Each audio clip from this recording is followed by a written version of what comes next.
The wind on Gliesa 47 outpost was not like Earth's wind. It howled. It cut. It punished. The human workers called it the blade breeze because it felt like knives against the skin.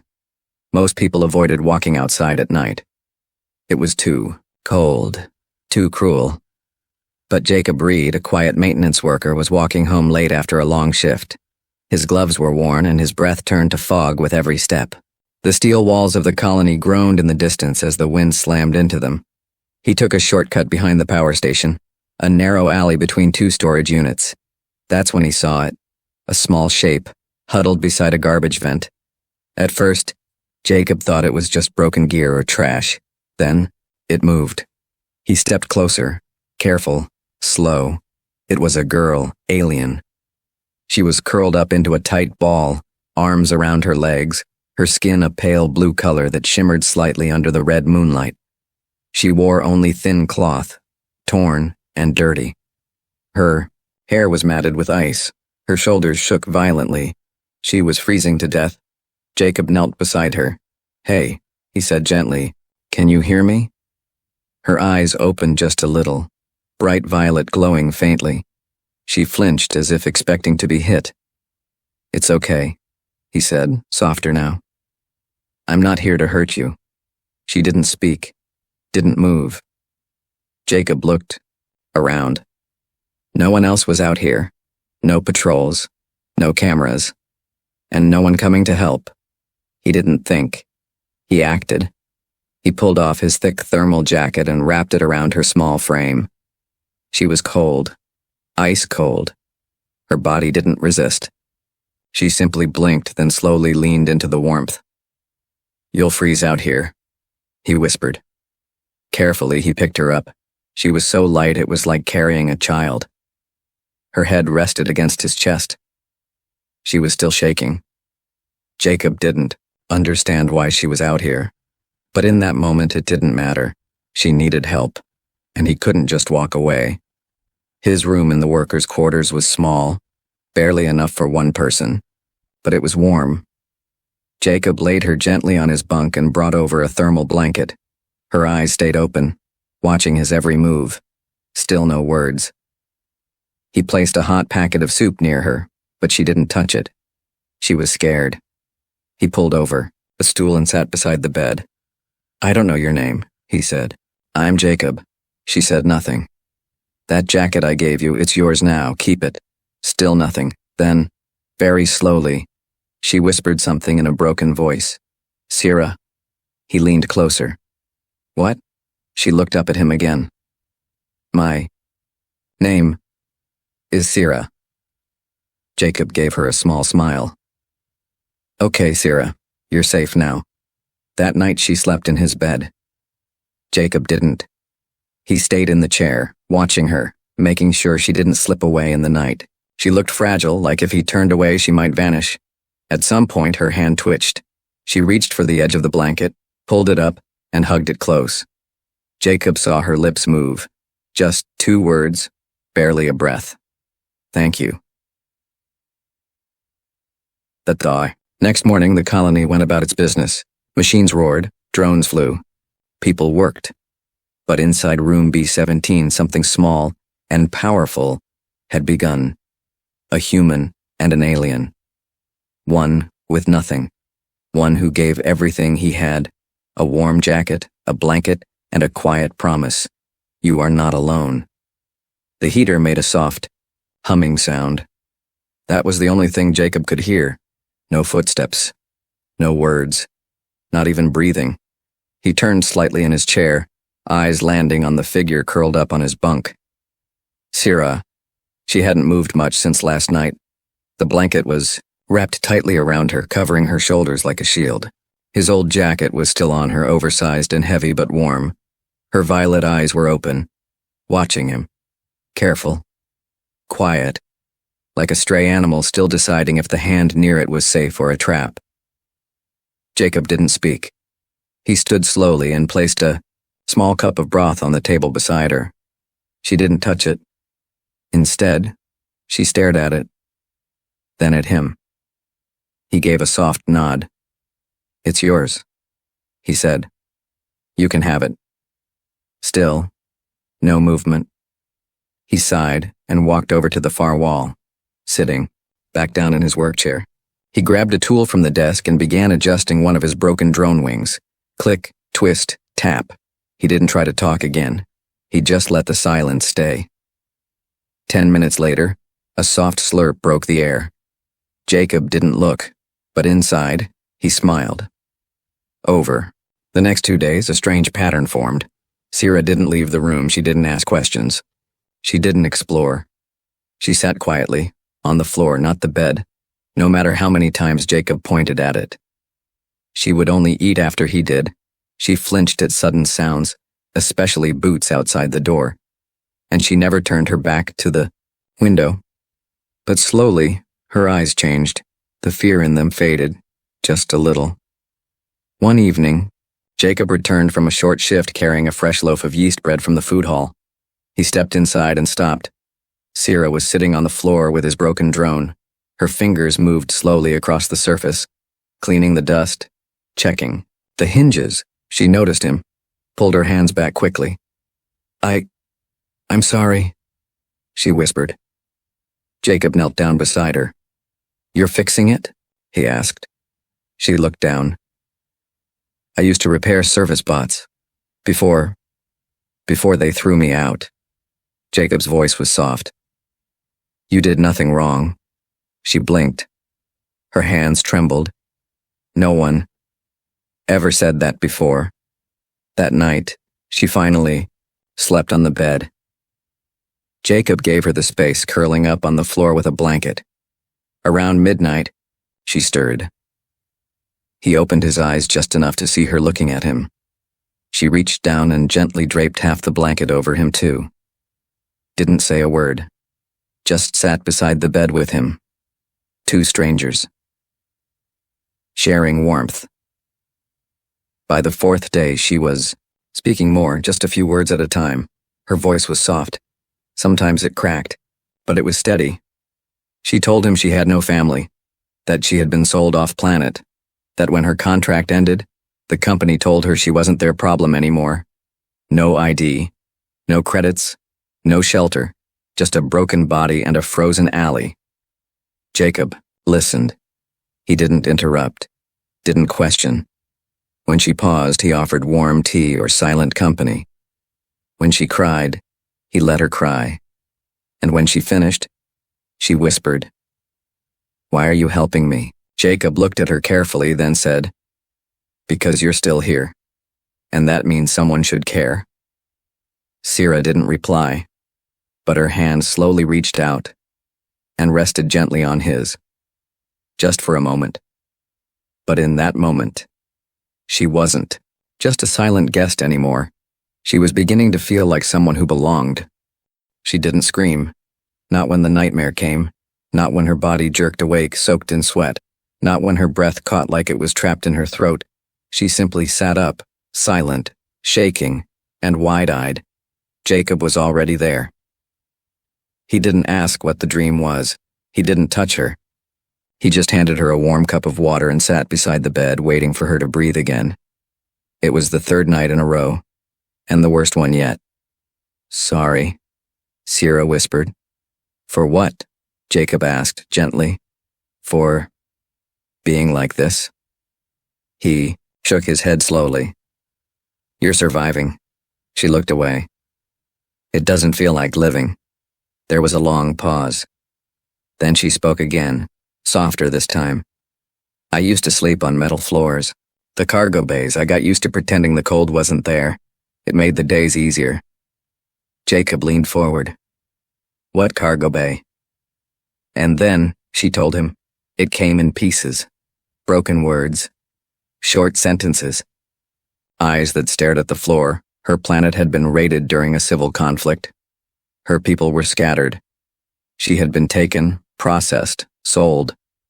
Not as a slave, no one used that word anymore, but as temporary off-world labor. She cleaned ship hulls, polished metal, changed filters, served meals to officers who never looked at her. They didn't hit her. They didn't need to. They treated her like air. until one day her contract ended, and instead of a thank you, they shoved her out with a digital slip. Not our concern, no transport, no shelter, no translator. Just dropped on a cold mining colony with nothing but her bare hands. And then came the cold, the hunger, the weeks of hiding behind vents and under crates, until... Jacob. I thought I was going to die, she said, eyes glassy, but I was more afraid no one would notice. Jacob didn't speak. He didn't need to. His silence said everything. Then, slowly, Sierra looked up at him. For the first time, her eyes didn't hold fear. They held truth. And Jacob saw it clearly now. This wasn't just a girl trying to recover. This was someone who had been invisible for too long and didn't know how to be seen. Later that morning, Jacob went to the supply office to request extra ration slips. He told the officer, "She's skilled. She fixed a drone faster than I could. She deserves to eat." The officer glanced down at the system. "She's not registered," he said flatly. "No papers, no ID, no job, no food." Jacob's jaw tightened. "Then give her mine." That evening, Sierra noticed Jacob's food tray was lighter than usual. She looked at him. "Did they deny me again?" He nodded. She pushed her tray toward him. "You eat." He pushed it back. "We both do." Her lip trembled. "I don't want you to suffer for me." Jacob smiled gently. "I'd rather suffer with you than ignore what you're going through." Sierra turned away, hiding her face. But she didn't cry. She just said very softly, "Thank you for seeing me." And in her violet eyes he saw something he hadn't seen before. Not fear, not sadness. A spark. It started with a noise, a soft chirping sound outside the window. Jacob barely noticed it as he tightened the screws on a broken drone. But Sierra, who usually stayed quiet in the mornings, stood by the window completely still. She was staring at something with wide, curious eyes. A tiny bird-like creature sat on the ledge. Bright orange feathers. Thin wings. It bobbed its head and chirped again. Jacob looked over.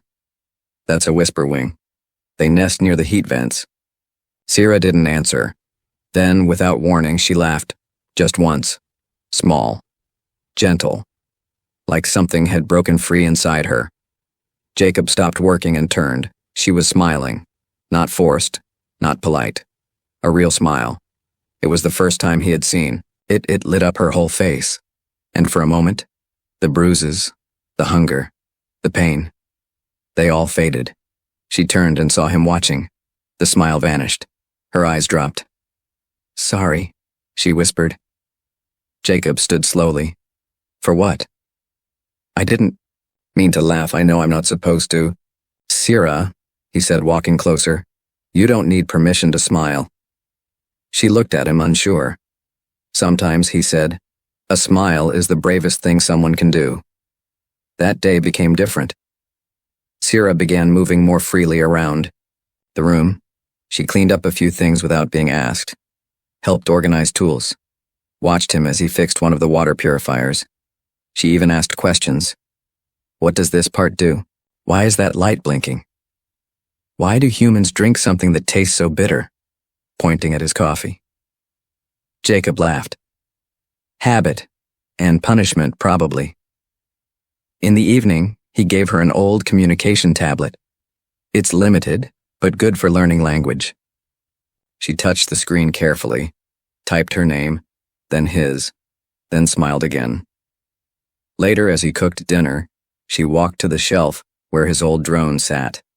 Half broken, dusty. She picked it up, sat at the table, and started repairing it with delicate hands. Jacob watched from across the room, and he didn't say a word. After dinner, they sat near the heater, sharing stories.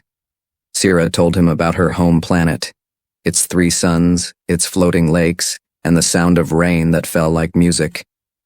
Jacob told her about Earth, about trees taller than towers, about oceans that never froze, about dogs. She found the idea of a furry animal that chased sticks hilarious.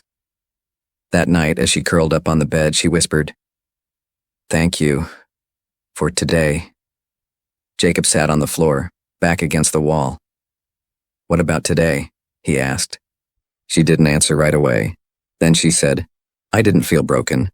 The next morning, she handed him the fixed drone. "All done," she said, proud. He blinked. "You fixed the stabilizer?" She nodded. He powered it up. The lights blinked green. The drone lifted, hovered perfectly, and gently landed again. Jacob stared at her in shock. "You're amazing." She looked down shyly. "I used to be," she said. "Before everything." "You still are." She looked up at him and smiled again, wider this time. In that quiet little room on a forgotten colony, something rare had happened. Not a rescue, not a miracle, but something even stronger. A beginning. The knock on the door wasn't loud, just 3 soft taps, but Jacob felt the weight of it in his chest before he even stood. He opened the door slowly. 2 colony enforcers stood outside, tall, armored, cold. The one on the left spoke first. "Mr. Reed, we've received reports that you're harboring an unregistered alien civilian in your living quarters." Jacob's jaw clenched. "She's not a threat. Did you file a permit?" "No." "Then she is in violation of Colony Safety Regulation 12C. The second officer pulled out a data pad. "We need to speak with her." Jacob blocked the doorway. "She's resting. You're not taking her."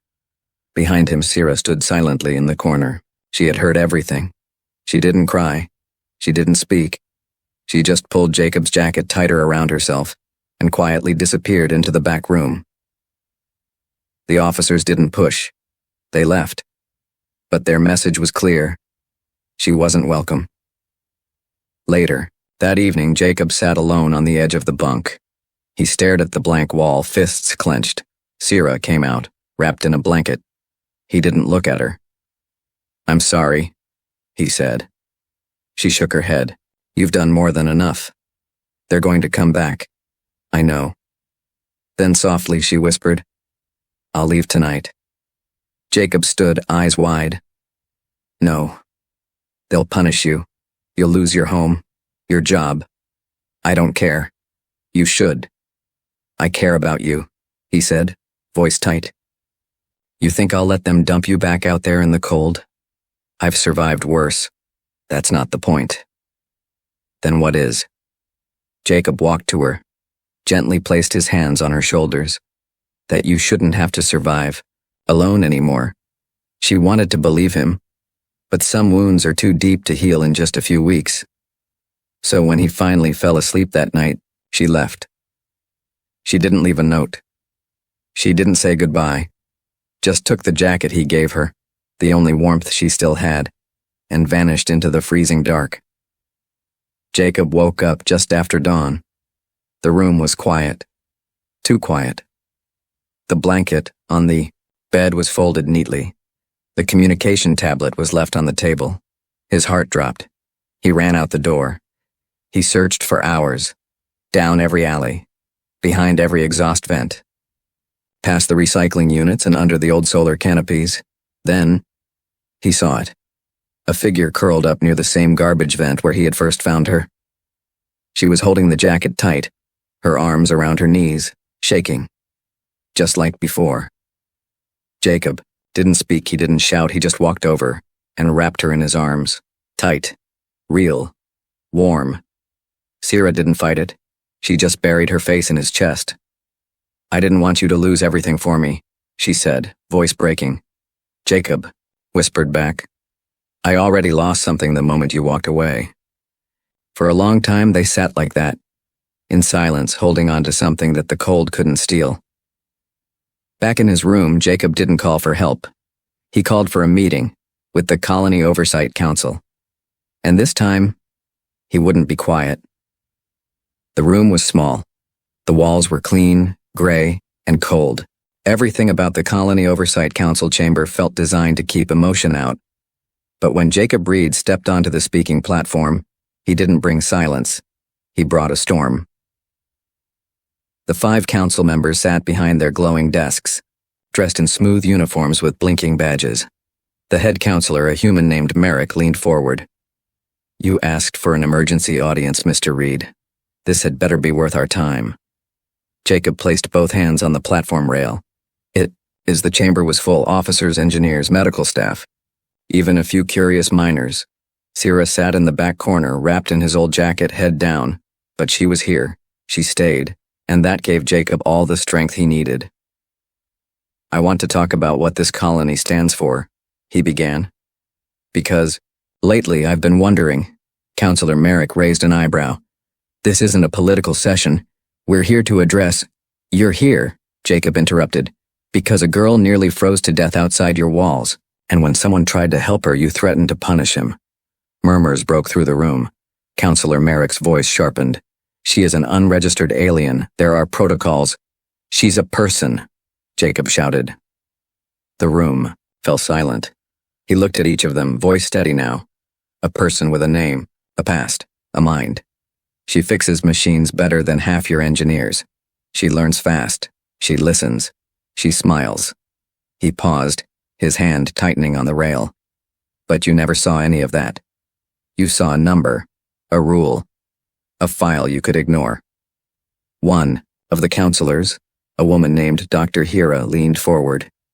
"You're asking us to change regulations. That's not a simple request." "No," Jacob said.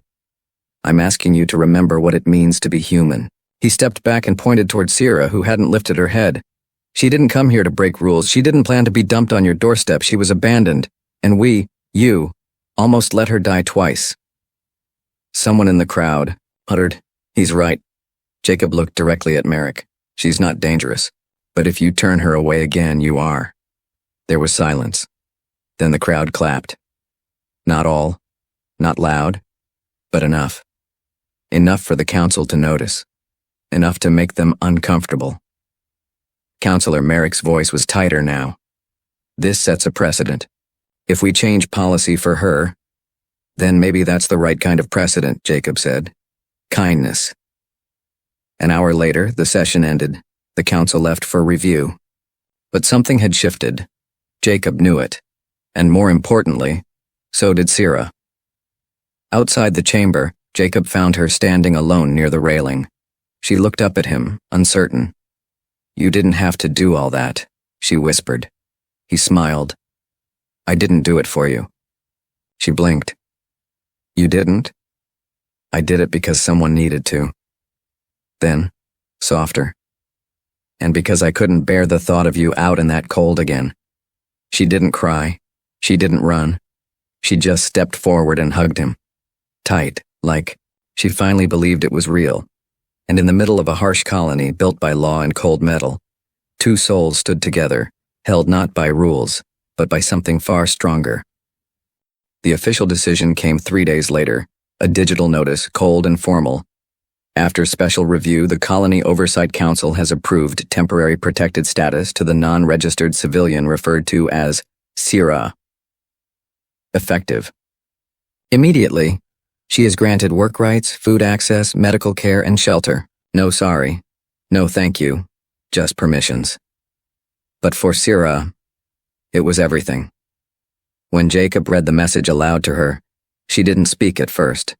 She just stood there, the words echoing in her ears like a sound she wasn't used to hearing. She was allowed to stay. She was allowed to exist. Then, quietly, she said, "I don't know what to do now." Jacob smiled softly. "Start over." They moved to a small unit on the edge of the colony, just past the greenhouses. It wasn't big, just one room, one heater, one window, but it was theirs. Jacob taught her how to register for work, how to log her meals, how to request tools. He even fixed up one of the old drones for her to play with. At night, they'd sit together on the floor drinking tea and watching. The low stars shimmer beyond the dusty glass. Sierra never asked for more, because for her this was already more than enough. One morning, Jacob returned from a shift to find the room changed. Sierra had cleaned, organized, and even added small decorations, pieces of wire twisted into shapes, broken panels turned into wall art. She had written their names on a datapad and placed it by the door like a welcome sign. "Too much?" she asked shyly. He shook his head. It's perfect. She blushed. It's starting to feel like home. Jacob sat beside her. It is home. She looked at him, uncertain. But I've never had one. He paused, then gently reached over and placed his hand over hers. You do now. Sierra got her first job at the maintenance station. Not a hard one, just fixing damaged filter fans and replacing worn parts. But she was fast, focused, quiet. Her work was clean. Her reports always early. Some of the workers whispered behind her back. Not everyone liked the idea of an alien with no past getting human work, but no one dared challenge her, because when they saw Jacob waiting at the gate each evening, they knew she wasn't alone. Every evening they walked back together. Sometimes in silence, sometimes with laughter. One night Sierra spoke softly as they reached their door. Do you ever think about what would have happened if you hadn't found me? Jacob stopped walking. He looked at her seriously. Every day. She looked down. Do you regret it? He lifted her chin gently. Not for a second. Weeks turned into months. Sierra began speaking more, smiling more, laughing more. She fixed things in the colony no one else could. She even taught a group of kids how to repair drones. They brought her broken machines every week like puzzles to solve. They called her Miss Sierra. She never corrected them. But the past doesn't vanish just because it's quiet. One night, Sierra woke up with tears on her cheeks. She sat on the floor, curled in a blanket staring out the window. Jacob woke up and sat beside her. She whispered, Sometimes I still feel like it'll all disappear, like someone will come and take it all back. He nodded. I know that feeling. She leaned against him. I just don't want to forget where I came from, but I also don't want to live there anymore. You're not, he said softly. You're here. With me. She turned, looked at him for a long moment, then said something she had never said before. I love you, Jacob. He didn't say anything right away. He just smiled, held her hand, and whispered back, You've always been someone, Sierra. You just needed a place to be seen. Their life wasn't perfect. They had bad days. Repair jobs, broke. Credits ran low, but they always came back to each other, and that made the hard days feel softer. One day, the colony leader sent out a call for community mentors, people who could help teach and guide new arrivals, people who had been through something. Jacob and Sierra were the first to sign up. A year after she had been found in the cold, Sierra stood in front of a group of scared, tired faces, new arrivals from a collapsed mining station. Some human, some alien, some quiet like she used to be. She told her story, not all of it, just enough to show them that broken things could be rebuilt, just like people. That night, Jacob came home to find her sitting on the step, watching the stars. He sat beside her, arm around her shoulder. She leaned into him. I think today, she whispered, was the first time I felt like more than just someone who was saved. Jacob kissed the top of her head. That's because you are. She looked up at the sky, the stars glimmering like quiet promises. Then she smiled, wide, warm, whole. She had nothing when she arrived. Not a home, not a name that anyone cared to say, not even a voice people listened to. But the first time a human wrapped her in his arms, she started to become someone, and now she was everything.